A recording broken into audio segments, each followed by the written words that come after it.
Come get some.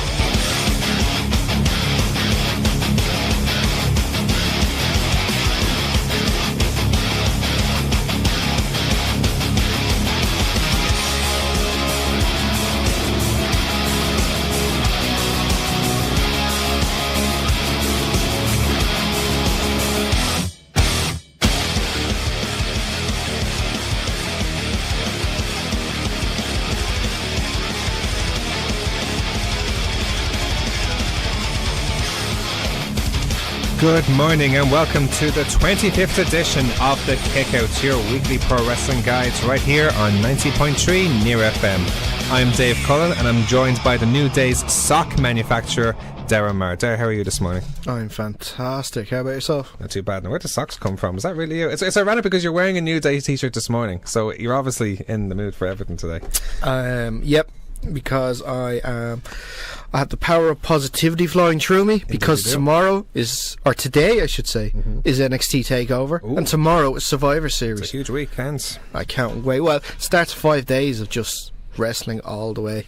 Because we got TakeOver tonight, Survivor Series tomorrow, Raw. Monday Raw, Tuesday Smackdown, and the start of 205 Live. I think that starts this coming week. I think that's in 2 weeks, actually. No, it's this 2 weeks. Sorry, it's the 28th. But sorry, 28th still it starts. 4 days. And then NXT on the Wednesday as well. Can't beat that. Like, you're coming to you live from Near FM Studios in the beautiful North Dublin village of Coolock, and we'll be here for the next hour bringing you all the latest news, reviews, rumours and more from the world of professional wrestling. On this week's show, we'll be giving you all the latest news from the world of pro wrestling, both here and abroad. We'll be reviewing the past week's action from UFC 205, WWE Raw, Smackdown and NXT. We'll be reviewing upcoming events from OTT and of course WWE Survivor Series and NXT TakeOver, like we just talked about. And we'll also listen back to an interview we had with OTT standout Logan Bryce. So all that to come, but first we're going to start as always with the news. I'm afraid I've got some bad news. We're going to start with the news with the end of an ongoing story about TNA. After weeks of legal issues, Billy Corgan has officially announced an official statement with settlement with TNA and Anthem. While the official terms have not been announced and likely never will be, Corgan is owed $1.8 million in repayment of loans to fund TNA tapings from earlier in the year. He also mentioned giving some interviews to fill in a few gaps through the details that still haven't been entirely clear, but he went on to praise TNA's roster and backstage crew for all their hard work and wishes them the best. So finally this whole saga is over now. So yeah, but TNA is still going. That's the problem. Do you wish it's not on anymore? What's the story? It's not worth all this effort. I'm not watching it anymore, let's put it that way. But no, well, Fight Network it's going to be on, which isn't available to people here.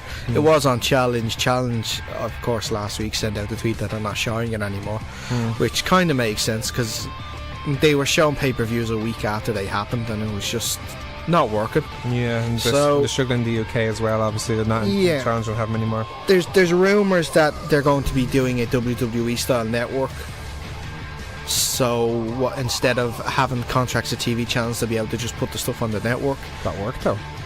I don't think so. You know what they used to do at the very, very start? You know what they used to do? They used to have their shows on pay-per-view for a cent a show. Like, you know, like maybe something like that would work, but obviously a bit more money maybe. Yeah. It is good. Like, cent is not too bad considering that I think it's $100 to get UFC 205 in America last week. Seriously? Yeah. My God.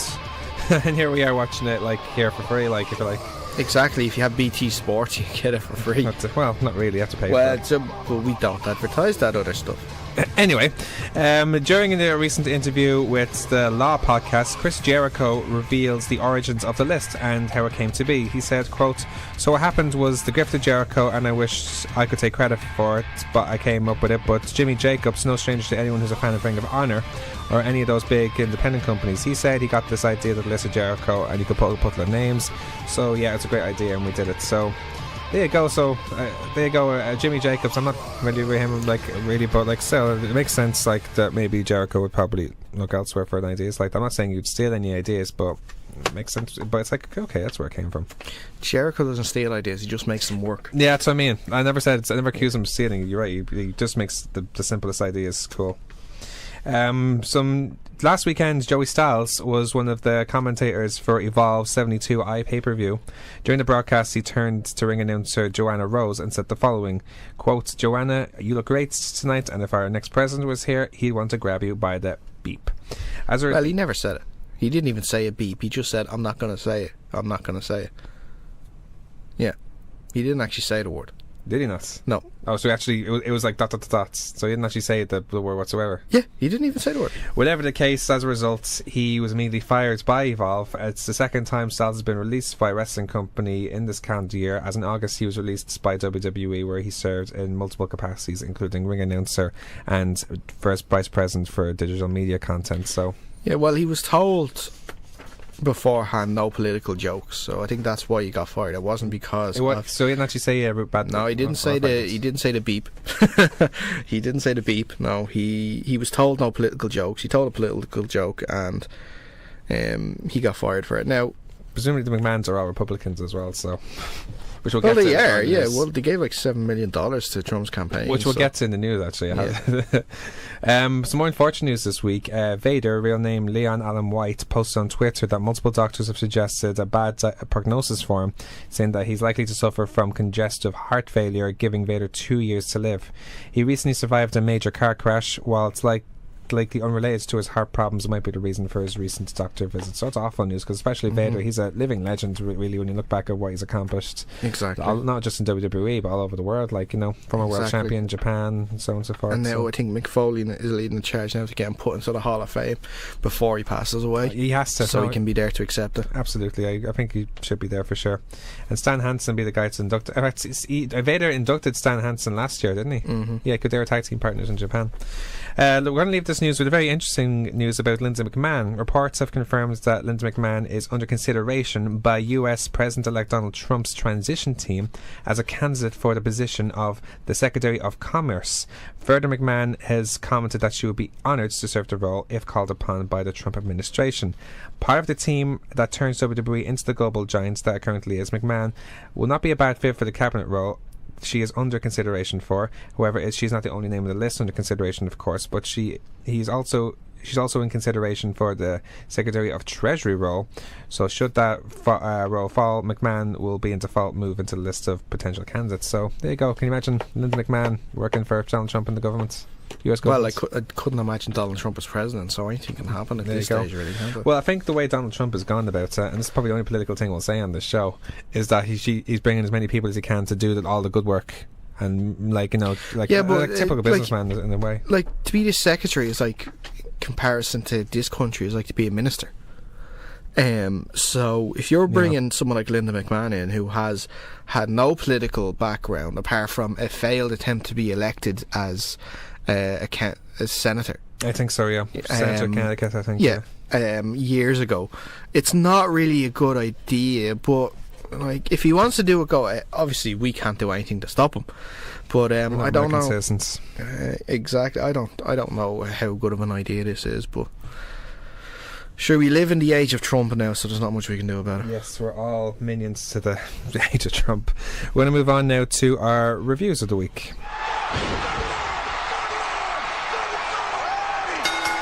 Well, first of all, we have to talk about UFC 205. Like obviously, it was some really good fights. Obviously, the standout was like McGregor beating Alvarez as decisively as he did. Mm-hmm. But some really good matches. Like, God Almighty, your man, that Russian guy's name I can't pronounce.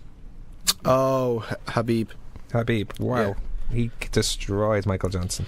Well, Michael Johnson rocked him in the first round, though. Yeah, but after that, I know. Was a very dominant fight. That's just, he's 24-0 now for a reason. He's just a fantastic fighter.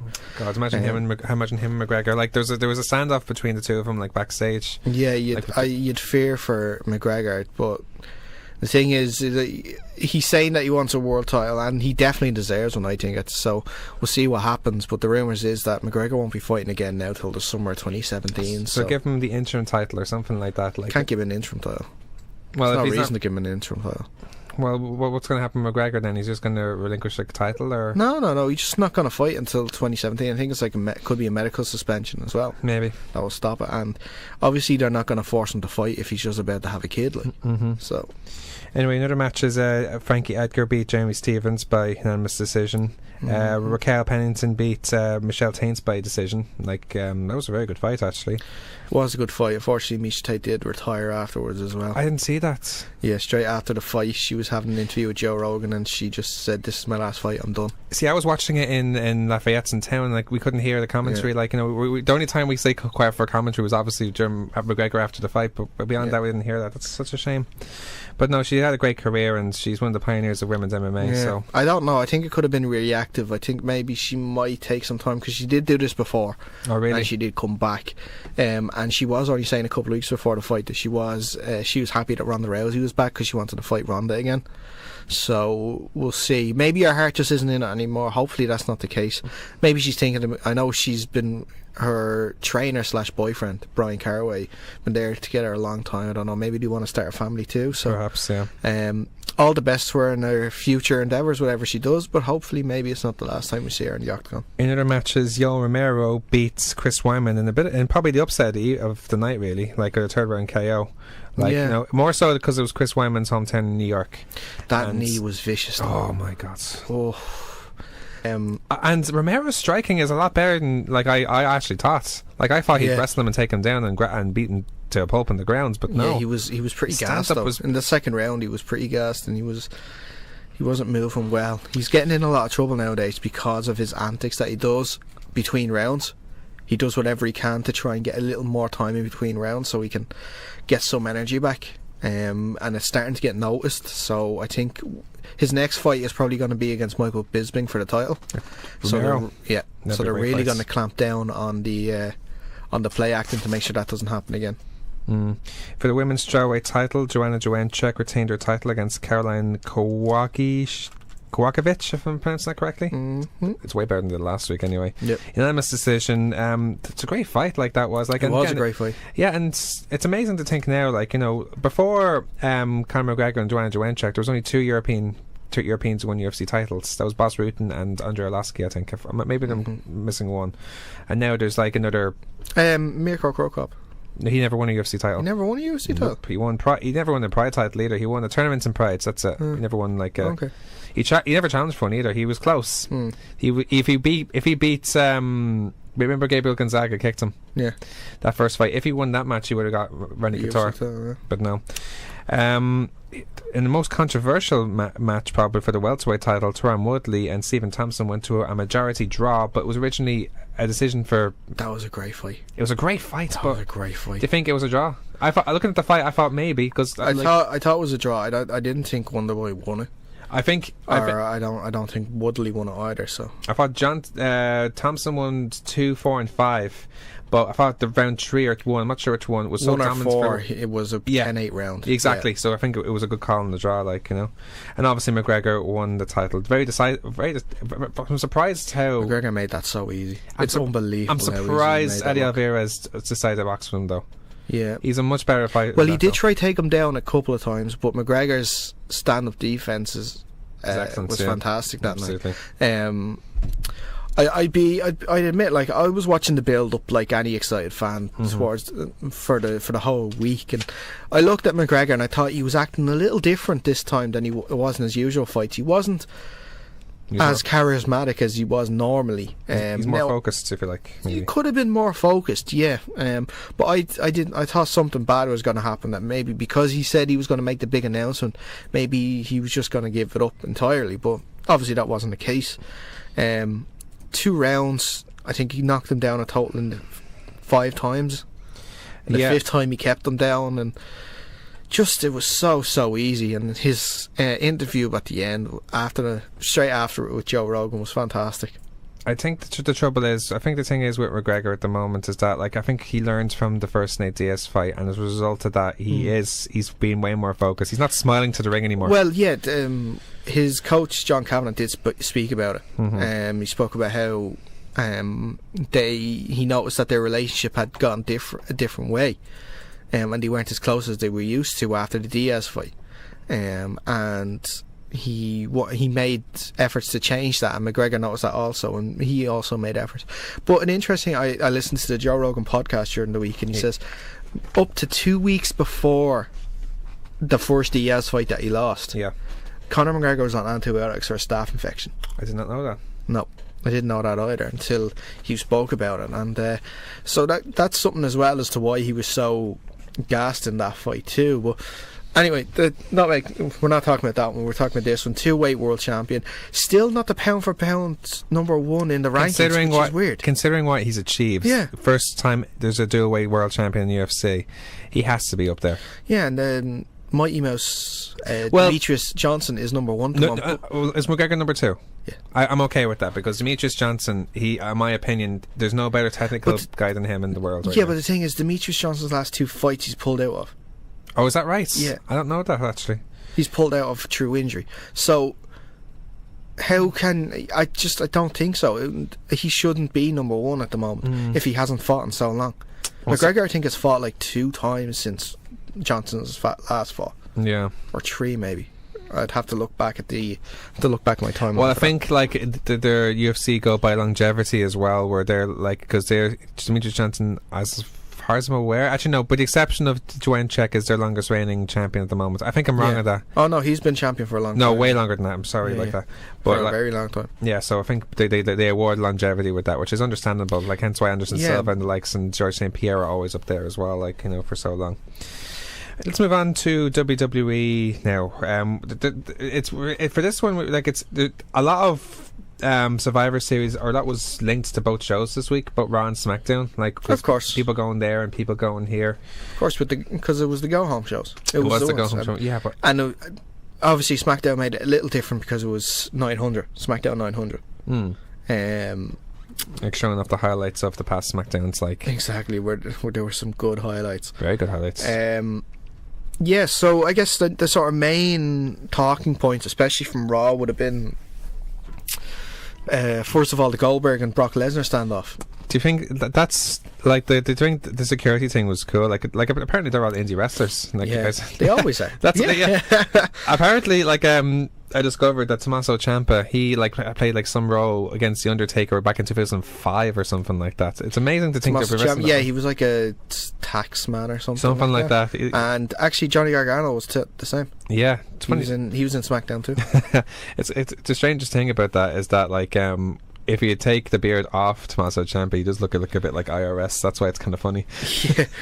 But Goldberg and Brock Lesnar faced off.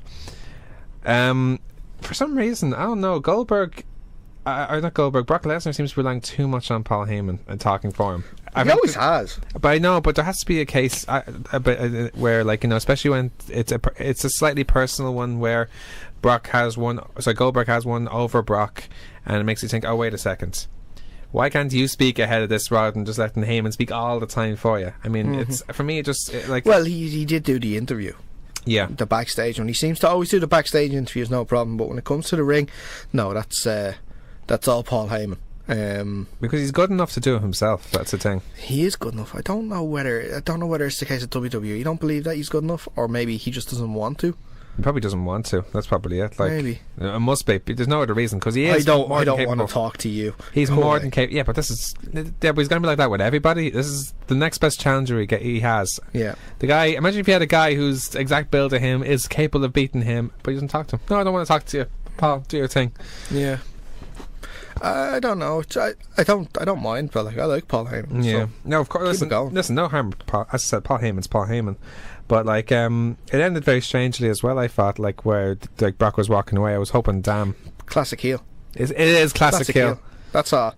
That's all it was. It was the perfect heel thing, because he cemented himself as heel for this rivalry. That's and actually, now you think of it, that's a good thing, because especially over the last few weeks, especially when they were in Minneapolis, when they were like trying to make him heel over there, which is impossible. At least now they have achieved it by doing that. So grant you that, all right. Yep. So obviously the summit between Mick Foley, Stephanie, and Daniel Bryan and Shane, ending in a 5-on-5 standoff. This is what I wanted to see for weeks. That was so awesome. For weeks and weeks, I wanted to see one show invade the other, and I'm so happy. And it happened twice. Yep. we'll talk about this one first, though. So many different altercations. I love that. There was AJ battling Owens. There was the Bray and Strowman. That was. So that's going to be very interesting. We were both thinking as well, or a lot of people, when we talked about Braun Strowman, how he should be booked, were like, what's going to happen? Is Bray going to give mind games to Strowman? Yeah. But no, it looks like he's proper angry. Like I don't think he has control over him, but like in the sense... I think that will change on Sunday. Really? I think it could Think change it's on possible? Sunday. Yeah, I think it could. And the standoff between Orton and... But that's actually a very nice, good actually standoff, like, because Orton... Because like, especially the reaction from the crowd was like, oh, this is good. Yeah. Orton seems to be definitely aligning himself. He's playing this whole thing well, Orton, I'd say that. For a feud that I'm not into. Well, I wouldn't even call it a feud at the moment. It will end up in a feud. I don't know what's going to happen, but fair play to him for keeping it going this long, I guess. Do you like it? No. I actually am starting to embrace it a bit, because I think it's given Orton a new light. Like it's easy to compare it to maybe Daniel Bryan when he had something similar to Wyatt's and he joined them for like a week. But in this, he was forced to. Yes. In this case, though, he chose to. So maybe that's the difference, and it's giving him maybe a different aura to his character, like in a way, like, you know what I'm saying? Possibly. We'll see what happens. The voices have taken over, if you like. Yeah, we'll discuss it a little more when we come to our predictions, and we'll talk about SmackDown Live, because I have a little theory on it anyway. But we'll see. It's just a very strange one, and it's not something I can get myself into. I think it's been going on too long, this feud, or lack of feud, or whatever you want to call it now. It's just, I don't think it's working. This is Orton and Bray. Well, let's move on to SmackDown, like, because those main talking points. But Raw was actually much better this week, but that was a large part because of that. It was an awful lot better this week. Raw was. Like for the first time in a long time. Like there's like for other highlights would be the cruiserweight roster not having faith in Daniel Bryan. You showed me a very funny cartoon before we came on about that. That was hilarious. TJ Perkins wanted to talk about stuff other than video games. But on SmackDown, obviously the shock of the week: Miz beating Ziggler for the IC title. Yeah, no one saw this coming. And I'm honestly disappointed myself, because I kind of know what match of the weekend now is definitely going to be. Well, yeah, you kind of decided that last week anyway. Yeah, but there was a chance that Zayn and Ziggler could have run it close. Yeah. But now with Zayn and Miz, I don't think so. It's Revival and DIY hands down now. Yes, of course. But yeah, it was kind of weird. Classic Miz doing his getting Maurice to help and stuff. I don't know. It's a very strange decision. Don't get me wrong. I actually do like the match between Miz and Zayn. It was a good match. But it's the rivalry. No, the match for Survivor Series. I like Zayn. I was thinking Ziggler. Sorry. I'm still okay with Miz being Zayn, because it's going to be a good match, but it's going to be a good match for completely different reasons now. Because Zayn and Ziggler would have been a match of two proper action wrestlers. In this case, Miz, who's more of a poser type of wrestler. And by and large, there's nothing wrong with that, especially for his character. I think the only reason why they changed it is because Vince looked at it and says, "That's two faces. No, not having that. I want a face and a heel. Vince. A face and a heel. That's how these matches should be." They don't have to be. No, I know they don't have to be. But I don't like that. That's the thing. It's throughout the whole card as well. Face v heel, face v heel, face v heel. They're trying to put it down the throat to people, saying this is who you should like and not like. So yeah, but no one likes that. But people like The Miz though, as well. They like him because he's such a great Miz. He's by far and away the best heel on SmackDown. But there is one good thing that comes out of it. What? Miz is not going to Raw, because he was told last week if he lost his rematch, he'll get traded to Raw. No, he's not getting traded to Raw. Well, that depends if he loses the title as well. No, it doesn't. No, I don't think so. I think he's going to be staying on SmackDown. I'm very happy about that, because... Well, I'll be honest with you. I'm really enjoying the rivalry between him and Daniel Bryan. Yep. Like, you know, that's like the... It's basically the one the must see rivalry on SmackDown, you could argue. Like I don't know what would be the Raw version of that. Maybe like it'd probably be the Jericho Owens with whoever. The Raw rivalry of it would probably be Jericho and Owens and maybe Reigns and Rollins. I wouldn't think so. No. I actually can't think of one. There you go. There is no rivalry like that. I was trying to think, is there anyone going up against Mick Foley at the moment trying to get in their face? But Braun's the closest. Braun Strowman's the closest. Is the closest, but that's pushing it. Yeah, but he hasn't been like physical to the point about it, like, you know. No, he hasn't. See, that's why there's nothing like it on Raw. Yeah. Now, speaking of invasions, as we said about the SmackDown one, was when the Raw women invaded the SmackDown during Nikki Bella and Carmella's match. Mm-hmm. That was actually very good. That was actually good. How amazing was Naomi going over the top rope like that? Like, yes, so good.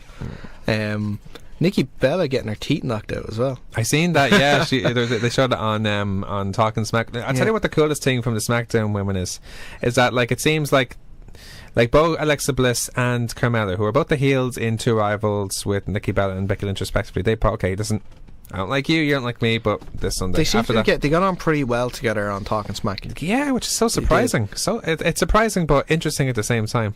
Yeah, I didn't get Becky's whole thing though.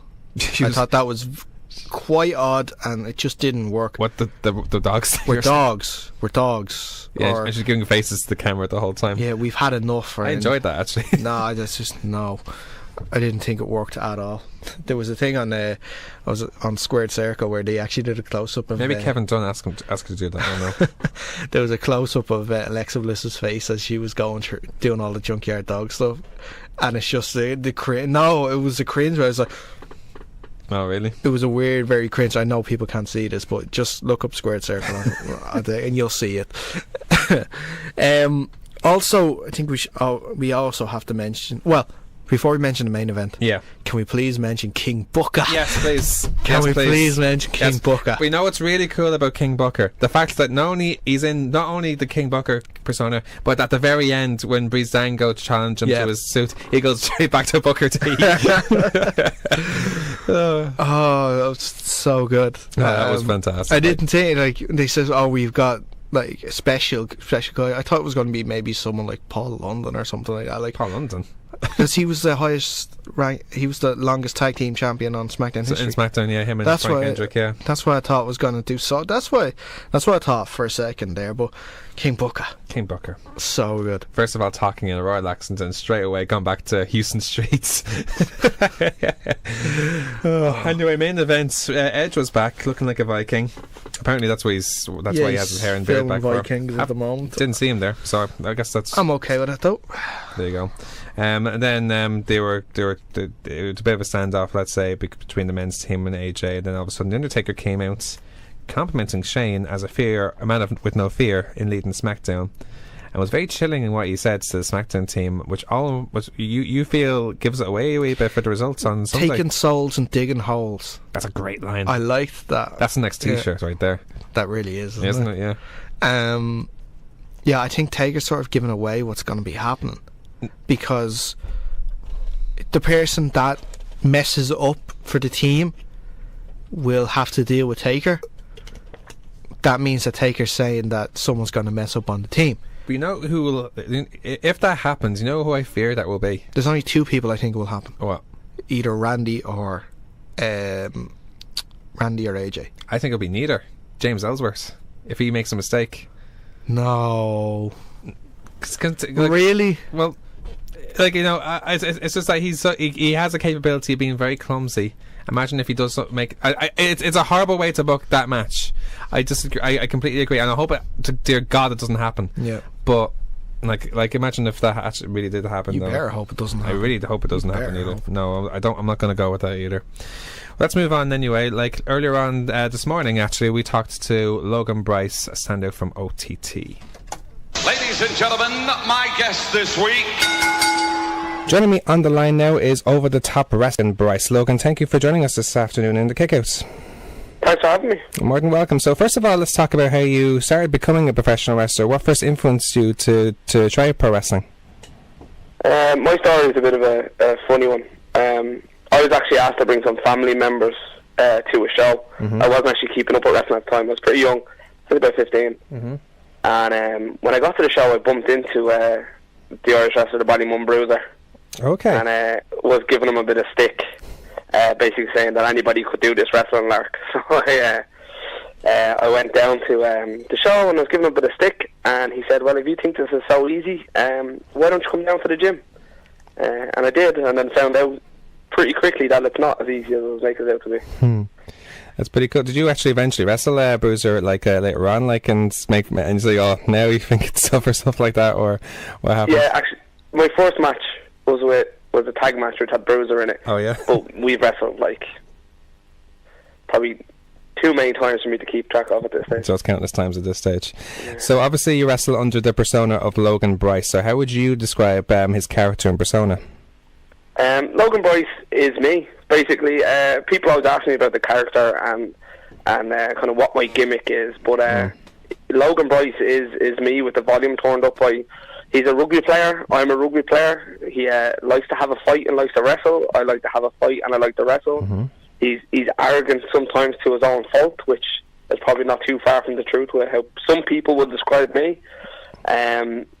So I think the best characters are characters that come from the person themselves, and I think the reason why kind of Logan Bryce is working so well is it's because who I am. There's no real difference between the two of us. I see. Well, but aside from it being like a version of yourself in the Logan Bryce character, is there any other wrestlers or people that influence any part of the Logan Bryce character as well? Yeah, like a lot of wrestlers that I would have liked when I was younger would kind of mould what you become, and even lads that you've come across as you get involved in wrestling obviously would help you kind of tweak your style a little bit. So, like, I've always liked hard-hitting wrestlers, so I would have liked the likes of Regal and stuff like that. So I try and use some of their stuff. Even now, like, I like Ishii from New Japan, and I try and take some of the hard-hitting stuff from those guys. Yeah, Ishii's actually one of my favourites as well. Like, he's such a good brawler. So obviously you apply your craft here in over-the-top wrestling and main stage wrestling. With OTT in particular, like, it's gone from strength to strength almost every show now in its 2 years. What do you feel has contributed to its rise? I think the attitude has been a big part of it. So a lot of the times with wrestling in Ireland, like, it's been very kind of small time attitude and looking to cater towards the kids, where when the guys got OTT up and running, the goal was always to be a top independent promotion. The thinking process was never small time. Obviously we try to keep everything local, and it's a very Irish themed show, and it fits in with the Dublin and Irish culture very well. But I think what has made us stand out over what's been here before and what's helped us grow is, one, is the attitude that we are pushing to put on a very, very adult product. And secondly, I think it's the actual work rate of the guys. Like, the team that we have at OTT at the minute, like, everybody's working towards making this bigger. There isn't any kind of egos or no one's about themselves. It's all about the projects that we have going, which is over the top. Helping each other, I think. Yeah, it's all down to the attitudes of the people, and then the kind of vision of the guys that started. Absolutely. Now, you spoke about liking like a bit more of a big hitting style of wrestling. You yourself have faced some of the big names from the American wrestling scene in OTT, such as Rhino and recently Abyss. What was it like to wrestle those guys in particular, and what, if anything, did you learn from them?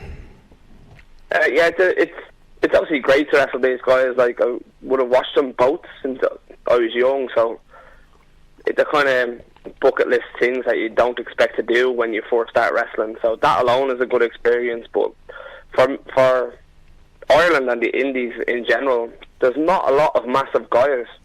So I got to learn through that how to work with these kind of super heavyweights, as you call them. And it's kind of becoming what I'm known for now. That would be the main thing that I learned. I learned how to work with these big guys, which is something that we don't really come across that much in Ireland and in the indies. The physical size of the guys and how to work with them. So that's been the biggest kind of learning curve and challenge with it is is working with these massive deals. That's absolutely. It's like a big feather in your cap, like in the sense where it'd be like working with, let's say, where there'd be an average size for everyone, where like do you be against the bigger guys? So credit Twitch doing that one. In your opinion, though, I'm going to put you on the spot here. Over the Top Wrestling in its 2 years, what do you think has been the highlight of the promotion so far? That's a good one. There's been a lot of things that have been big for us. I would say the WrestleCon weekend. No promotion in Ireland has ever been able to do a weekender like that. Selling out 2 nights in the Tivoli, which from Irish independent standards is a big venue. And then for me personally, like doing the comedy carnival in Galway, like I'm a stand-up comedy nerd. To be honest, it's one of the things that I will be passionate about, and being able to do a festival as big as that and get the crowd that we got and have the likes of the Rubber Bandits and Al Porter involved and other well-known comedians in the crowd. That was a big weekend for us, and I think between the 2 nights in the Tivoli and the Comedy Carnival in Galway, that was probably our biggest moment. It's pretty cool. Now, in your own career, obviously you said you've learned a lot from lots of Rhino and Abyss, but who else were your favourite wrestlers to be in the ring with, and why, and what else would you learn from those guys? Oh, there's a lot. I've been very lucky with who I've got to wrestle with. Like a lot of the Irish lads, I absolutely love working with, and I think like a lot of them are kind of underrated. Like Paul Tracy's fantastic. Rocky Mack, really enjoy working with him, and that's a guy that you probably don't get enough praise. Luther Ward is amazing. Then you have the likes of Tyler Bate. I've wrestled in the UK, haven't got to wrestle him here yet. He's fantastic. Pete Dunne, he's also great. A lot of the kind of up and coming independent guys, and a lot of the guys come from the Irish and British scene. The level's gotten so high; they're all a joy to work with. To be honest, it's pretty cool. Like Taylor Bate, he's only 19 years old, isn't he? Yeah, he's amazing. It's hard to believe with his mustache, but there you go.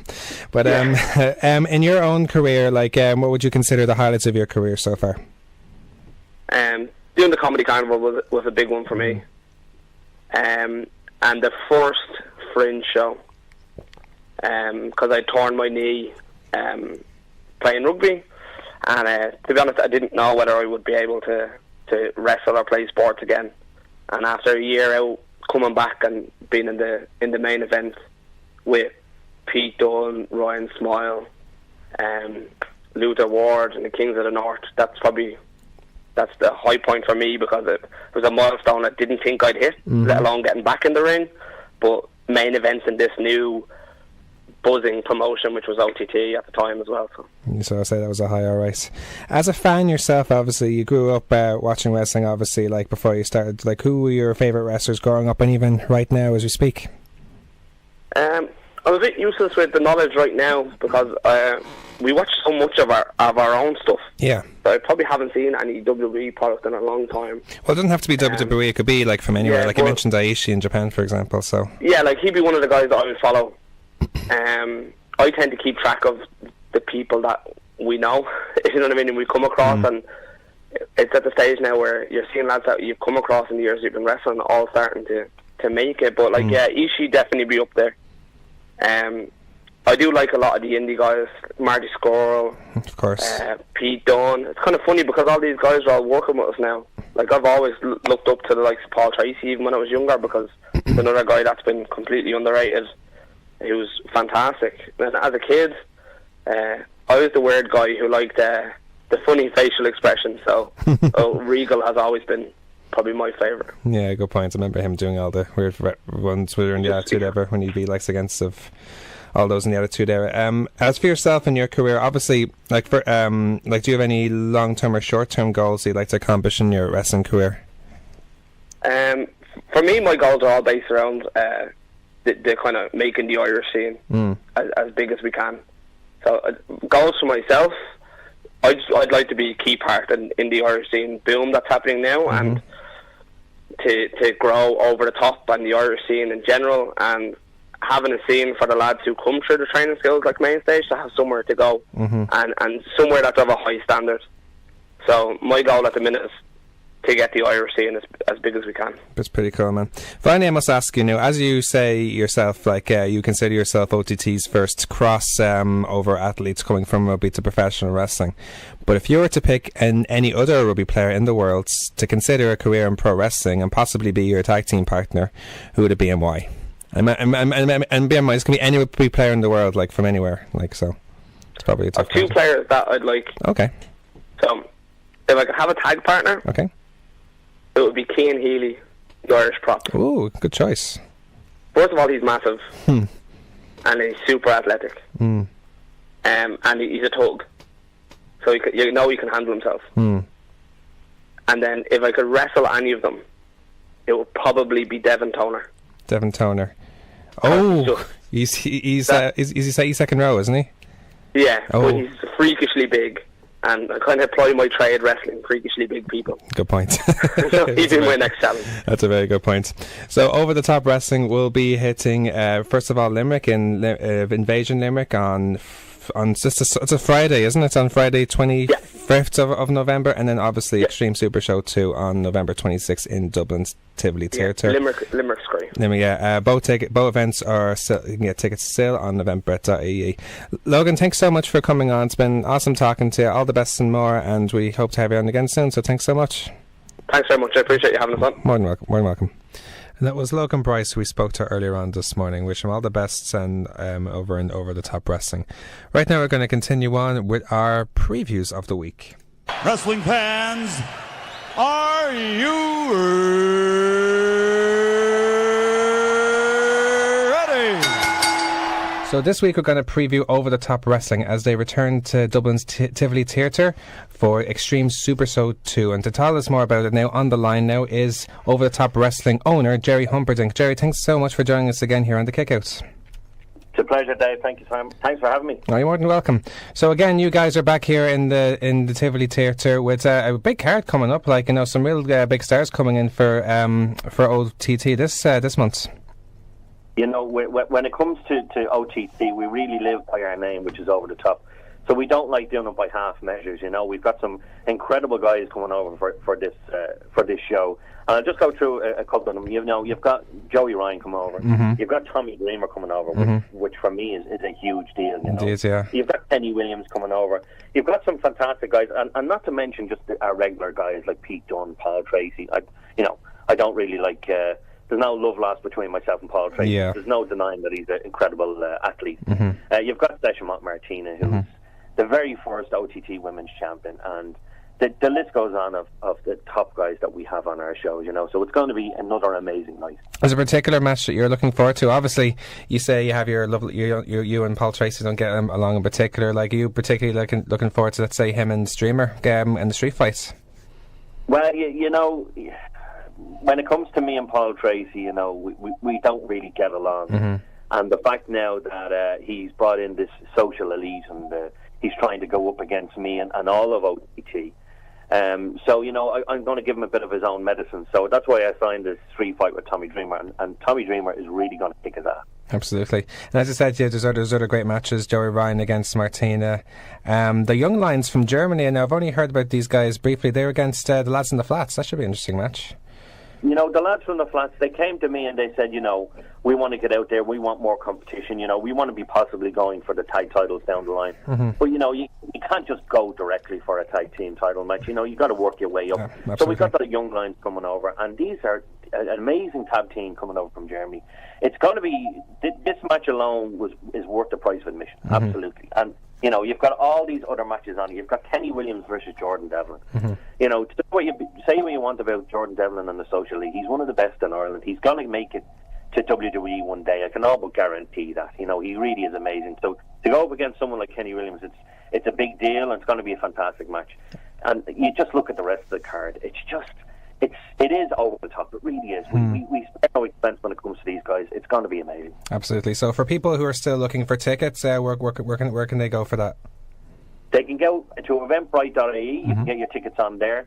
There's still some tickets left, but I wouldn't leave it too long because You know, every single month we sell out, so this isn't going to be no exception. There's still tickets left, but get them while you can because they're going to be gone. Awesome stuff. Well, it should be a great event anyway. I'll be there for sure to support OTT as always. Jerry, thanks again as always for coming on to Kick Out and talking about OTT. We look forward to having you on again.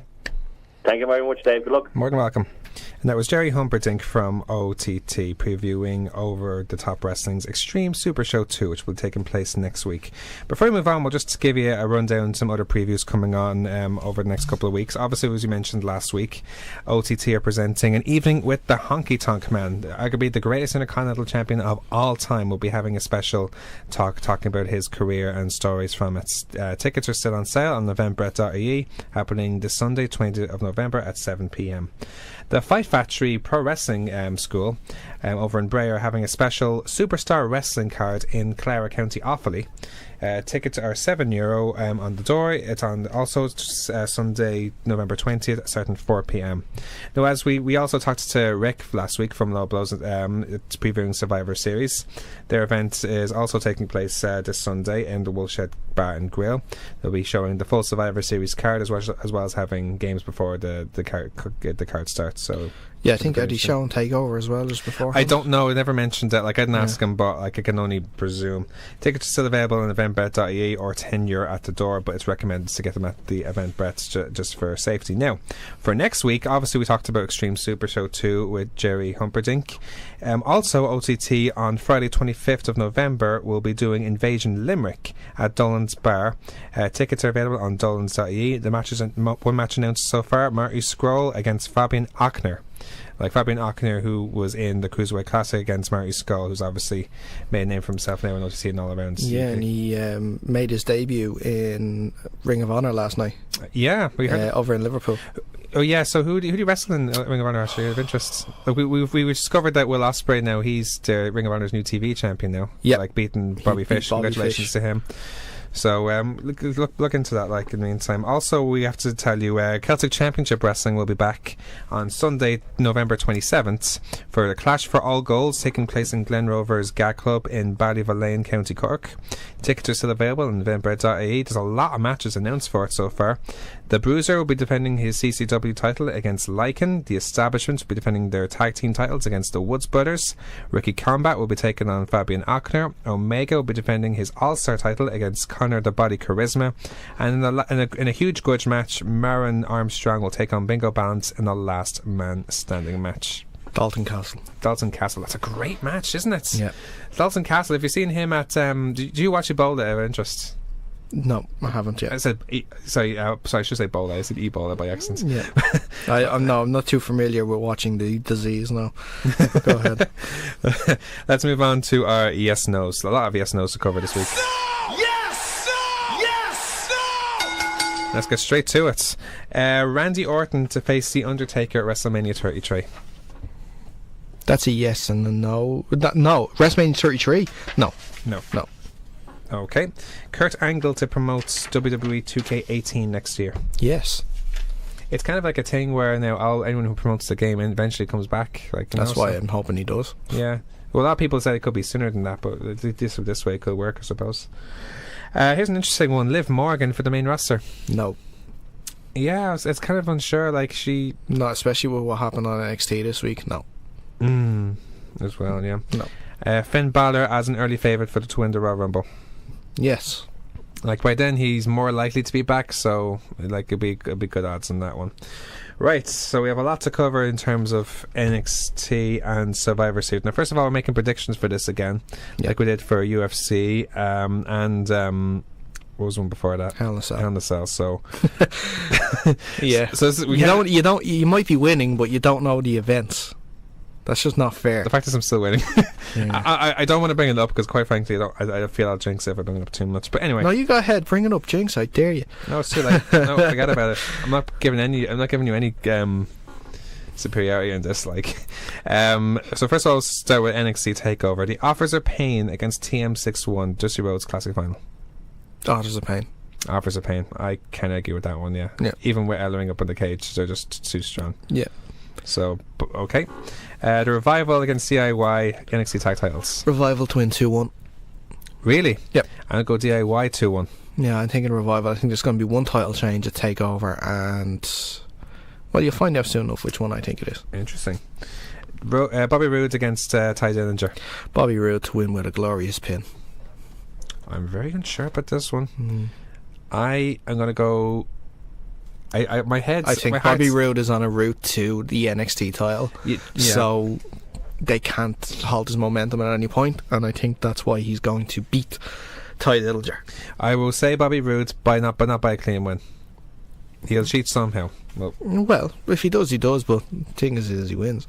Asuka Mickie James for the women's title. This is where the title's going to change. You're joking? Yep. You think Mickie James is going to be champion? I think, because they had the storyline written where Trish Stratus was going to come back and she was going to take the title and carry it for a while. I still think they're going to do the same thing with Mickie James. So Mickie James is going to beat Asuka for the women's title, in your opinion? I think so. I'm gonna. It's a huge call. I'm gonna stick with Asuka though. Like, I just can't see Mickie James. We don't know what Mickie James is like. That's the thing. But I don't know. I just don't think this is the one to be Asuka though. Okay. So I presume that means you're for Nakamura and Joe. Nakamura is going to win. Yeah, I think Joe's actually going to get called up. Yeah, I think there's a lot of rumours over the last while about him getting called up. He's been actually. There was a stat that went around last week during the week, which I was amazed by. Samoa Joe has been going after, or has had, the NXT title for a full calendar year now. Well, it's challenging Finn Balor or winning it. Yeah, since the last Dusty Rhodes Classic. That's it. So just after actually, when he turned his back on Joe, and then he challenged Finn Balor at London. So and that was around December, wasn't it, when that first happened? So it makes sense. Now let's move on to Survivor Series. Brian Kendrick against Kalisto for the Cruiserweight title. I'm going to say Kalisto because 205 Live is going to be on after SmackDown, it makes sense. You're not going to have them on Raw and then make them come over for 205 Live the next night and travel. You don't make your other superstars do that, so they're not going to make these ones. I kind of agree with that as well. I'd like to see Kendrick remain as champion, because I think he's an awesome champion in the Cruiserweights. Kalisto and the Cruiserweights. They just need this. They need this to change just for the long run. If you look at it long term, then yes, it makes sense. Yeah. The Miz against Sami Zayn, the Intercontinental title. I think it's Miz. I think it's nailed on to be the Miz. There's no way he's dropping the title as soon as winning it. Well, I don't know. Because he had such a long reign and last time, and well, you go ahead. If you want to go with Sami Zayn, go right ahead. I'm gonna go right left field and say Zayn then. Okay. Say Zayn by pinfall. Okay. Now, the first Raw vs SmackDown match, we're going to start with the tag team. So, New Day, Enzo and Kaz, Club, Cesaro and Sheamus and Shining Stars against Heath and Rhino, Hype Bros, American Alpha, Usos and Breeze Dango. I think Team Raw are going to win this, and I'm going to go as far as saying who are going to be the last team. For it. Yeah, please. I think there's going to be two teams left in this. Okay. And it's going to be Enzo and Cass and New Day. Okay. Yeah. Okay. I will go with... It's a tough one, isn't it? Actually, we were talking about it off air. I put my prediction anyway on the Low Blows page for their prediction league, and I'm sticking with the same. These are the same ones, and I tried to put down the order of eliminations and as well. And I'm not going to read that out. I'm not doing order. Did you actually do that order of eliminations? I did order of eliminations. Oh my God, this is a tough one. This is the toughest one I think out of all the three elimination matches. Yeah. I am going to go with the Usos and American Alpha to be sole survivors for SmackDown are going to win it? Yeah. Okay. All right. It's a tough one, but I fancy SmackDown. Don't ask me why. Yeah. The women's match: Charlotte, Bayley, Nia Jax, Alicia Fox and Sasha against Becky Lynch, Nikki Bella, Alexa Bliss, Carmella and Naomi. And then you think this is going to be different to me then, because if you think SmackDown are going to win the first one, then you think Raw are going to win this one. I'm guessing. Because you don't want it to be 2-0 to SmackDown before the men's Survivor Series match, do you? Well... Because then there's no point in having a Survivor Series match, because that means SmackDown have won. Who said the women's match wasn't going to be first? Of course it's going to be first. It's going to be second. It's not going to be last. It's not going to be... No, it is not going to be last. So the tag team match is going to be first? Yeah.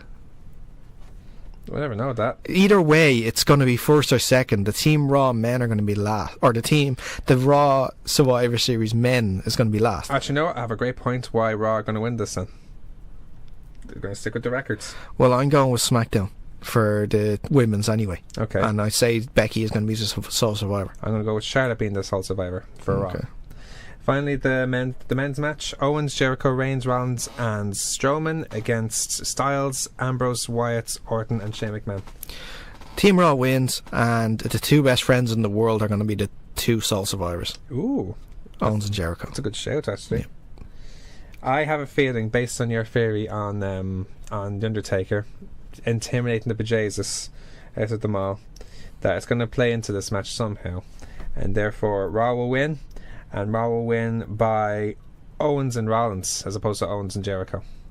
Okay, interesting. And finally, Brock Lesnar against Goldberg. Brock Lesnar. No arguments. No arguments. It's hard to see Goldberg. Like you you don't know what the story is with. I'm for Brock as well, but it's just hard to know what Goldberg is. Like, it looks like he's in great shape, but like he is, yeah. But it's not about what shape he's in. It's all about, to be fair, what Vince wants and what Brock wants. And what Vince and Brock want is for this to be 1-1. So maybe if they ever want to maybe revisit a WrestleMania, they can. Makes a lot of sense, yeah. So in that case, it makes more sense for Yep. a Brock match. There you go. It's like, you know, but at the same time, we just don't know what Goldberg's physicality is. That's what my main concern about this match. It cannot be a worse. It has to be a better match than the last one. Of course it will. Because there's no question about that. Like, of course it will. Understandably, there's concerns. They actually care, so. Of course. This time. They didn't last time. Yeah, well, especially Brock, like, you know, because he was focused on the NFL back then, but that's another story.